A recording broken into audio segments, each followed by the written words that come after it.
Student, अभी आप लोग 11 CET के लिए प्रिपेयर कर रहे होंगे, ठीक है। उसके लिए आप लोगों को कुछ क्वेश्चन सेट लगेगा, कुछ MCQs लगेंगे कि जो जिस टाइप के MCQs एग्जाम में आने की ज्यादा से ज्यादा पॉसिबिलिटी है, ठीक है।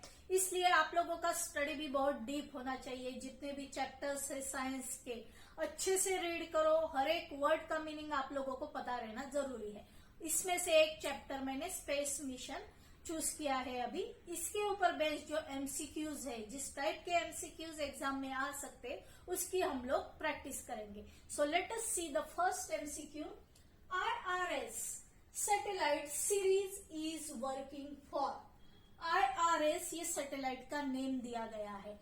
एक चार्ट आपके बुक में दिया है, अलग अलग सैटेलाइट के बाहर नेम दिए हैं। जैसे वेदर, अगर वेदर जो है कैसा वेदर है, वेदर की कंडीशन क्या है, ये अगर पता करना हो तो वेदर सैटेलाइट यूज करते हैं। बहुत सारे सैटेलाइट है। कम्युनिकेशन सैटेलाइट है।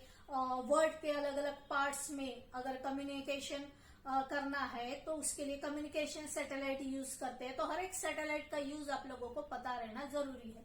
यहाँ दिया है IRS, ये अर्थ ऑब्जर्वेशन सैटेलाइट, ठीक है, ये टाइप का सैटेलाइट है। यहाँ जो ऑप्शन दिए हैं, जैसे फर्स्ट ऑप्शन देखो, locate position of any place on the earth surface.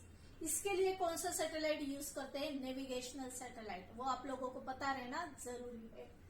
In the field of education, EDUSAT नाम सुना होगा, ठीक है। ये जो सैटेलाइट है वो एजुकेशन के फील्ड में यूज करते हैं। ब्रॉडकास्टिंग टेलीविजन, ठीक है, ब्रॉडकास्टिंग सैटेलाइट जो है, ये जो टेलीविजन है, इसके लिए यूज करते हैं। For monitoring and management of natural resources and disaster management. जैसे मैंने कहा कि IRS कौन से टाइप का है? अर्थ ऑब्जर्वेशन टाइप का सैटेलाइट है। तो ये यूज किया जाता है monitoring and management of natural resources, ठीक है। नेचुरल रिसोर्सेस कौन से है? जैसे कोल है, पेट्रोलियम है, ठीक है, मिनरल्स है, अंडरग्राउंड वाटर है। इन सब का अगर स्टडी करना है, इवन फॉरेस्ट का स्टडी, वाइल्ड लाइफ का स्टडी, तो ये सब स्टडीज अगर करनी है तो इंडिया में जो सैटेलाइट यूज किया जाता है, इंडिया में जो नेम दिया गया है, वो सैटेलाइट का नेम है IRS सैटेलाइट, ठीक है। तो इसका करेक्ट ऑप्शन कौन सा होगा? For monitoring and management of natural resources and disaster management, ठीक है। चलो झट से दूसरा क्वेश्चन देखते हैं। A satellite revolving in an orbit 35,780 kilometre above the earth surface will take about hours to complete one revolution. हर एक जो कंसेप्ट हम यहाँ यूज करेंगे, ये सब आपके बुक में अच्छे से दिया है। बस आप लोगों को अच्छे से रीडिंग करनी है ताकि आप लोग हर एक क्वेश्चन का आंसर दे सको। तो ये क्वेश्चन भी अच्छे से रीड करो। कितने किलोमीटर दिए हैं उसके ऊपर फोकस करना है, ठीक है। तो इसका एक सिंपल मैं एग्जाम्पल के द्वारा आप लोगों को बताती हूँ, तो झट से एग्जाम में भी याद रहेगा, ठीक है। और जो है इस तरह से स्पिन हो रही है, रिवॉल्व हो रही है, इसके साथ सपोज ये सैटेलाइट भी ऐसे ऐसे इसके साथ रिवॉल्व हो रहा है, और एक रिवॉल्यूशन कंप्लीट करने को अर्थ को कितना टाइम लगता है? 24 आवर। तो ये जो सैटेलाइट है, इसके साथ साथ ऐसे रिवॉल्व हो रहा है, इसे भी एक रिवॉल्यूशन कंप्लीट करने को 24 आवर्स लगेंगे। तो इसका आंसर क्या होगा? 24 आवर्स, ठीक है। तो इस तरह से ये दो क्वेश्चन आप लोग एक बार देख लो, फिर हम आगे की क्वेश्चन लेते हैं। So friends, the third question is first artificial earth satellite was. Option दिए हैं आर्यभट्टा, स्पुतनिक 1, अपोलो, सैल्यूट 1। इसमें करेक्ट ऑप्शन क्या है? स्पुतनिक 1। आर्यभट्टा ये नहीं, क्योंकि ये इंडिया का पहला सैटेलाइट है, और जो वर्ल्ड का फर्स्ट सैटेलाइट है वो है Sputnik 1। Then the next question, Chandrayaan 1 was launch at. Option दिए हैं moon, sun, Mars, none of this. तो इसमें से नेचुरली चंद्रयान लिखा है तो वो मून के ऊपर ही जाएगा। सो the correct option is moon. Okay, now Now let us forward to other question. Just have a look on this. So student, the fifth question is, the structure of satellite launch vehicle is decided by the option दिए हैं, weight and type of satellite orbit, fuel inside the satellite, shape of the satellite, material of the satellite. फिर से question देखो, the structure of the satellite launch vehicle is decided by the, जो satellite को launch करता है, ठीक है, उसे लॉन्चर व्हीकल बोलते हैं या लॉन्च व्हीकल बोलते हैं. तो वो जो है किसके ऊपर डिपेंड रहता है? जनरली जो वेट है सैटेलाइट का और जो भी ऑर्बिट में उसे रिवॉल्व करवाना है, ठीक है, तो वो ऑर्बिट किस टाइप का है उसके ऊपर डिपेंड रहता है. जो स्ट्रक्चर बनाते हैं सैटेलाइट लॉन्च व्हीकल का, जो स्ट्रक्चर बनाते हैं वो ये दो फैक्टर के ऊपर डिपेंड रहता है. बाकी के जो ऑप्शन है, fuel inside the satellite, satellite के अंदर कितना फ्यूल है उसके ऊपर वो डिपेंड नहीं रहता है. Then shape of the satellite, satellite की शेप से उसका कुछ मतलब नहीं, उसके वेट से उसे मतलब है. Material of the satellite, material of the satellite से भी ये लॉन्च व्हीकल जो है उसका स्ट्रक्चर नहीं डिसाइड होगा. मेनली जो वेट है, जो भी मटेरियल से वो बना है उसके वेट के ऊपर डिपेंड है. So the correct option is weight and type of satellite orbit. Then the next question, debris in space is, last आप लोगों ने ये टॉपिक देखा होगा अपने बुक में, डेब्रिस, ठीक है.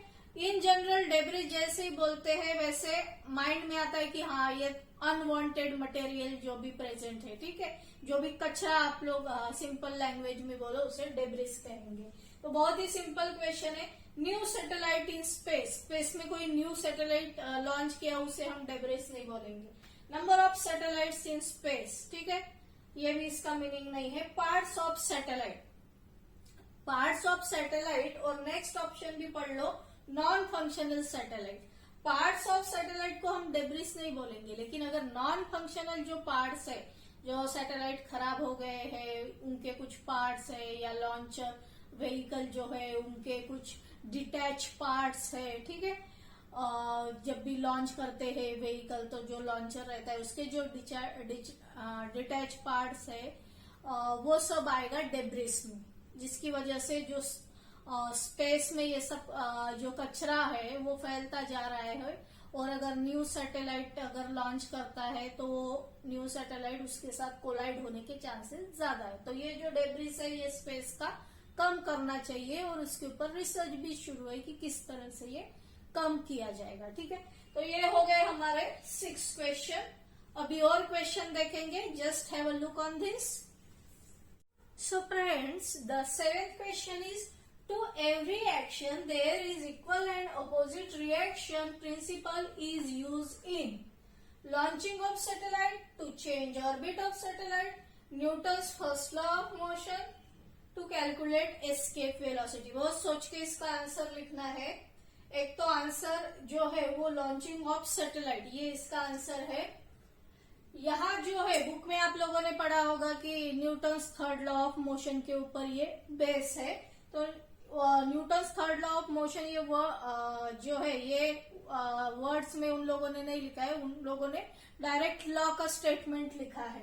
To every action there is equal and opposite reaction. तो हमको समझ जाना चाहिए कि ये तो Newton's third law of motion है जो यूज करते हैं लॉन्चिंग ऑफ सैटेलाइट में. तो सैटेलाइट को लॉन्च करने के लिए जो लॉन्चर यूज किया जाता है या लॉन्चिंग व्हीकल जो यूज किया जाता है उसमें जो फ्यूल यूज किया जाता है वो गैसेस होते हैं, ठीक है, हाई टेम्परेचर पे.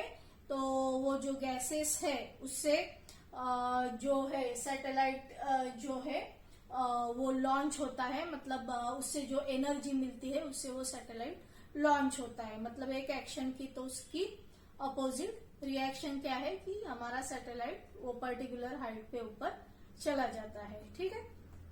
तो ये आंसर है इसका.